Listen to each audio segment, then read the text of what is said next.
салом Айданбек, хуш омадед ба студияи мо. аз замони таркиш дар назди сафорати чин дар Бишкек инак як рӯз сипарӣ шуд. То ҳол дар мавриди ин таркиш чӣ маълумоте дар даст аст? С момента взрыва около посольства Китая в Бишкеке прошел один день. Что известно на данный момент об этом инциденте? дар робита ба ин ҳодиса ҳоло маълумоти зиёд дар даст нест. танҳо гуфта шуд ки ин амали террористӣ аст ва аз рӯи банди терроризм парвандаи ҷиноӣ боз шуда тафтишот меравад. аммо ҳукумат ҳоло аниқ накардааст ки кӣ ин амалро анҷом дод. имрӯз дар Қирғизистон рӯзи истиқлолият аст, аммо тафтишоти ин ҳодиса идома дорад. оё дар Қирғизистон ҳам қаблан ҳамин гуна ҳамлаҳои маргталабона сурат гирифта буданд? медонед, ба назарам на танҳо дар Қирғизистон, балки дар минтақаи мо ин аввалин ҳодисаест ки як нафар маргталаб худро мунфаҷир мекунад ва ба дигарон зиён мерасонад.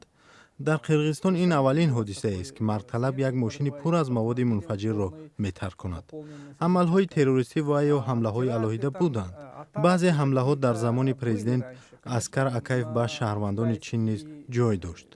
он замон ҷудоиталабони уйғурро дар ин ҳодисаҳо гуногор мекарданд. аммо таркиши ба ин шакл ва маргталабӣ бори аввал дар Қирғизистон рух медиҳад. оё дар мавриди ташкилкунандагон созмондиҳандагони ин ҳамлаи маргталабона оё шоеоте вуҷуд дорад ки кӣ метавонад дар паси ин ҳодиса бошад?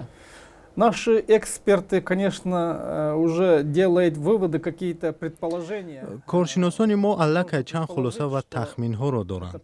аз ҳоло мешавад тахмин зад ки ин таркиш метавонад кори дасти ҷудоиталабони уйғур бошад. онҳо дар чин барои истиқлолияти уйғуристон мубориза мебаранд. дар Қирғизистон наздик ба 600 000 нафар уйғурҳо зиндагӣ мекунанд. ин ки ҳамла ба сӯи чин буд, имкон медиҳад тахмин занем ки ин кори дасти ҷудоиталабони уйғур аст. дар Бишкек сафоратхонаҳои зиёде аст, аммо онҳо танҳо сафорати Чинро ҳадаф қарор доданд. ҳамчунин ин эҳтимол низ вуҷуд дорад ки ҷудоиталабон бо Доиш иртибот дошта бошанд. масалан маълум аст ки маҳз пайравони Доиш ба рӯҳонии маъруф Қодир Маликов ҳамла карда буданд.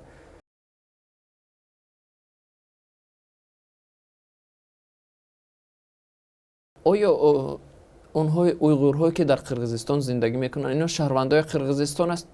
Большинство граждан Кыргызстана, но есть и граждане. бисёре аз онҳо шаҳрванди Қирғизистон ҳастанд, аммо ҳастанд онҳое ки аз Чин омаданд ва дар бозорҳои мо кор мекунанд. масалан дар бозори Қаросу дар вилояти Ош ва дар бозори Мадина дар Бишкек ҳам умдатан уйғурҳо кор мекунанд. онҳо асосан шаҳрвандони уйғуртабори Чин ҳастанд. Граждане Китая, но уйгурской национальности, они там работают. вокуниши чин дар робита ба ин таркиш чӣ гуна буд?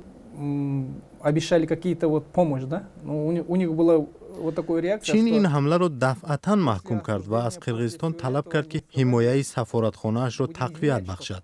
баъд аз ин ҳодиса Чин гуфт бисёр чизҳоро тағйир медиҳад. мо танҳо тахмин зада метавонем ки онҳо чиро иваз карданӣ ҳастанд. мумкин кӯмакҳои низомӣ бештар мешавад. шояд фишор болои уйғурҳо дар Қирғизистон зиёд мешавад. хулас онҳо чизеро иваз карданӣ ҳастанд.